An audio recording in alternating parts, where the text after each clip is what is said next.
Reporting, horizon scanning and risk assessment are important activities to be able to detect outbreaks early and to inform an appropriate response to these. Horizon scanning is a component of what we call epidemic intelligence activities. This is composed of three parts. Scanning, which is the identification and verification of incidents or outbreaks with a potential threat to public health via the systematic review of formal and informal reports. Assessment, which is determining the potential public health threat. And thirdly, communication, notifications to those who need to know, and the speed of notification here is obviously how urgent is that report you're receiving.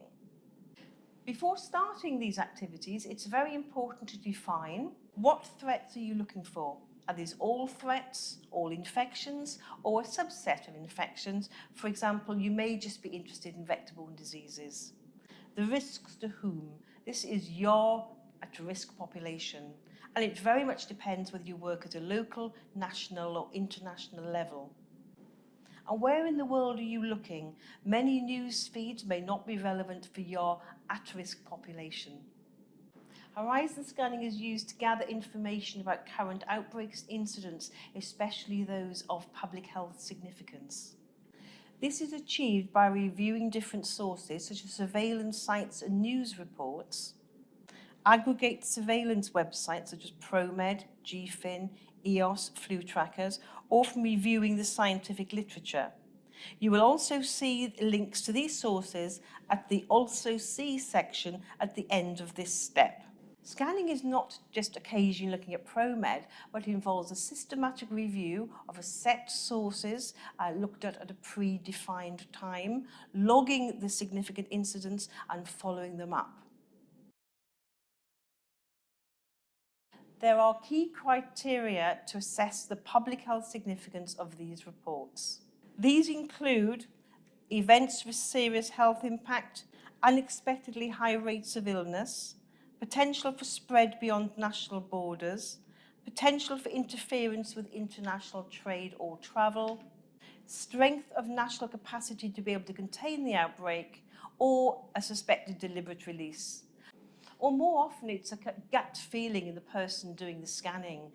For example, during the Ebola outbreak in West Africa, which we're monitoring very closely, once we knew there were cases in Sierra Leone, this was obviously of significance. Knowing the country, knowing the infrastructure, then we thought this was vitally important to start informing people about the severity and potential impact of this outbreak. Once you've got a report, you have to assess the credibility of that report. There is lots of fake news out there. So if you do receive a report from a source you don't feel is particularly credible, then we have to follow it up by looking at the better websites, like the government ministry websites of the countries those reports are coming from. Since most emerging infections are zoonoses, that is, they originally come from an animal source, it's very important to monitor outbreaks of animal diseases or diseases happening at the animal-human interface. Once these are detected, a One Health approach is best because you have to involve the veterinarians, the human health practitioners, and the environmental specialists to be able to properly assess the impact of such events. Everyone has access to a wide range of news nowadays, and international events are perceived as a risk to all, irrespective of whether they have been exposed to that threat or not. Once an event has been verified of public health significance, a rapid risk assessment is undertaken, and this is usually within 24 to 48 hours, to assess that threat to public health.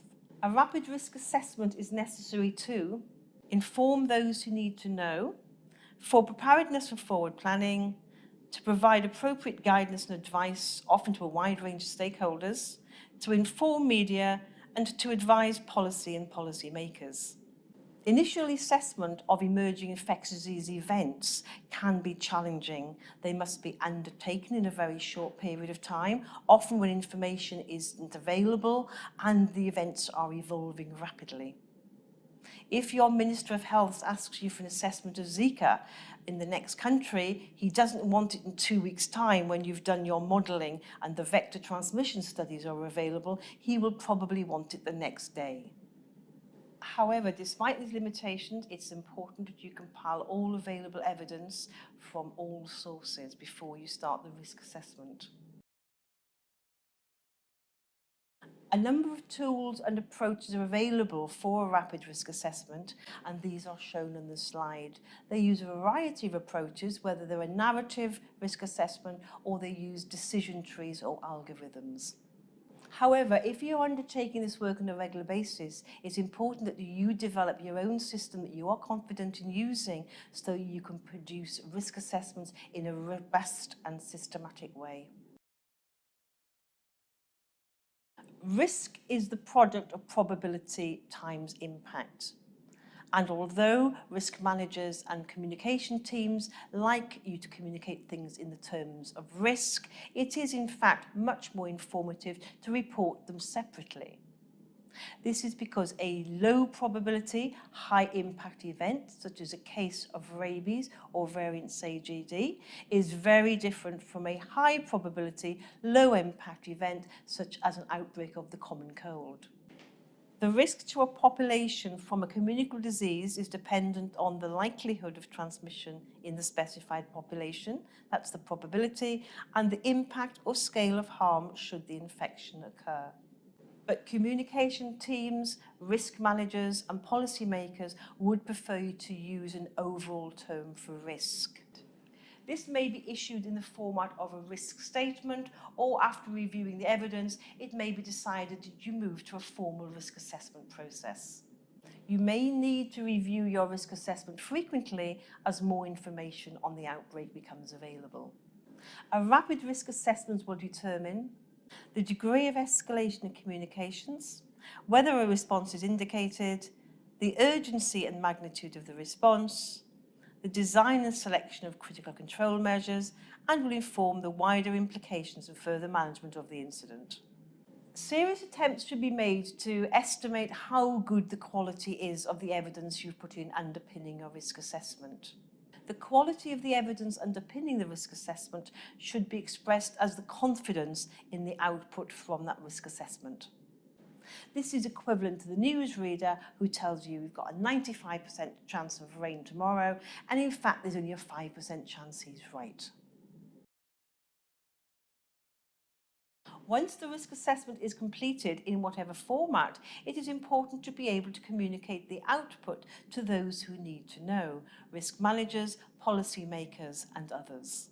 It is essential to use simple, clear language, use consistent risk descriptors, don't assume others understand terms or words you assume are obvious, clearly state any uncertainties or gaps in knowledge, don't make the documents too long or people will never read them, and you may need to justify why you're not following the guidance of others, and be prepared for the wider repercussions from the media.